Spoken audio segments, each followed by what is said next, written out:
Did Bruce Banner truly control Hulk, or did he only make him quiet? In Spider-Man, Brand New Day, Bruce lives calmly in human form because an inhibitor keeps Hulk suppressed, but when Jean Grey enters his mind, that control collapses and the Hulk who emerges becomes violent and almost impossible for Spider-Man to stop. John eventually leaves Bruce's mind, yet the rage does not disappear with her, which means she may trigger the transformation, but she is not the full reason it continues. So what did Jean really break inside Banner, and why could Peter reach Hulk when technology could not?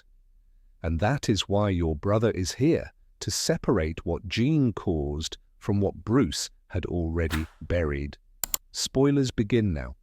Before we move ahead, if you're enjoying the video so far, and you like understanding the psychology hidden behind movie characters, make sure to like the video, subscribe to channel, and share it with a friend who enjoys this kind of content.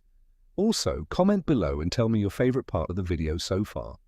When Peter Parker's spider abilities begin changing, he goes to Bruce Banner, because Bruce understands what it feels like when your body stops obeying you. Bruce is teaching at Empire State University and living in his human body while an inhibitor regulates the gamma activity that allows Hulk to take over. Hulk has not vanished. Bruce has only found a way to stop the transformation before it begins. Peter studies the technology because his own powers are becoming unstable, then adapts it into an inhibitor for himself before creating a universal version for other enhanced abilities. Bruce understands the danger because a machine that silences one unwanted part of Peter could be used on anyone. That warning becomes real inside Damage Control, where Jean Grey possesses Hulk and uses his strength to reach the protected vault. Hulk is being directed by Jean, while Bruce fights her influence from inside his own mind, and after a struggle he finally forces her out, but freedom does not restore him. Bruce wakes confused. Peter tries to use the universal inhibitor before another transformation begins, and the instability Jean left behind pushes him into the uncontrolled, rage-driven Hulk. He looks at Peter and says, "No, Banner, only Hulk," making it clear that this is no longer the intelligent version. Bruce once managed. Peter tries to restrain him, but the webs cannot hold him for long, while the inhibitor is too small to pierce Hulk's skin, so every technological solution becomes useless. Jean is no longer directing him. She opened the door and damaged Bruce's control, but the anger that remains belongs to the conflict already living inside Banner. Peter stops treating Hulk like a problem he can overpower and begins appealing to the humanity still buried beneath the rage. Instead of winning through strength, he takes a dangerous leap and trusts that something inside Hulk will choose not to let him die. Hulk catches him, Peter secures him safely in the webbing, and the fight ends, not because Hulk has been defeated, but because Peter reaches the part of him that still cares. Bruce is taken away on a stretcher, injured and mentally shaken, with no clear answer about what follows. So the movie's factual answer is simple. Jean Grey causes the collapse by invading Bruce's mind, but she does not invent the rage, and Spider-Man does not cure it.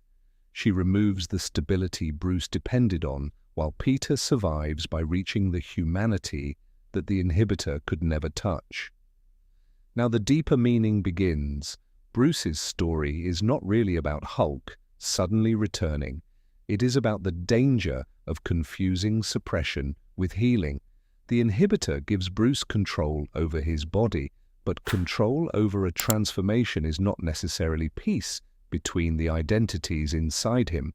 As long as the device works, Hulk remains silent, and that silence allows Bruce to believe the conflict has been solved, even though the solution exists outside him. Jean exposes the weakness in that system because she does not need to create a new monster. She only has to destroy the barrier, keeping the old one contained. Peter mirrors Bruce throughout the film. Both are frightened by what their bodies are becoming. Both use technology to separate the acceptable parts of themselves from the dangerous ones. And both discover that removing one side of an identity is not the same as understanding it. That is why the line, "No Banner, only Hulk," matters. Bruce has spent years trying to build a life with no Hulk, so when control breaks, the rejected side answers with the opposite extreme, a body where Banner is no longer allowed to exist. Peter cannot solve that conflict with stronger webs or a better inhibitor, because those tools only repeat Bruce's mistake by trying to silence Hulk again. What finally works is recognition. Peter speaks to the person inside the rage, trusts that some part of him is still listening, and gives Hulk a choice instead of another cage.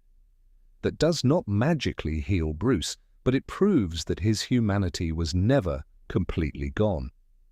And that is the unseen pattern behind Hulk's return. Bruce did not collapse because Hulk suddenly appeared from nowhere. He collapsed because the silence created by the inhibitor had started to look like peace.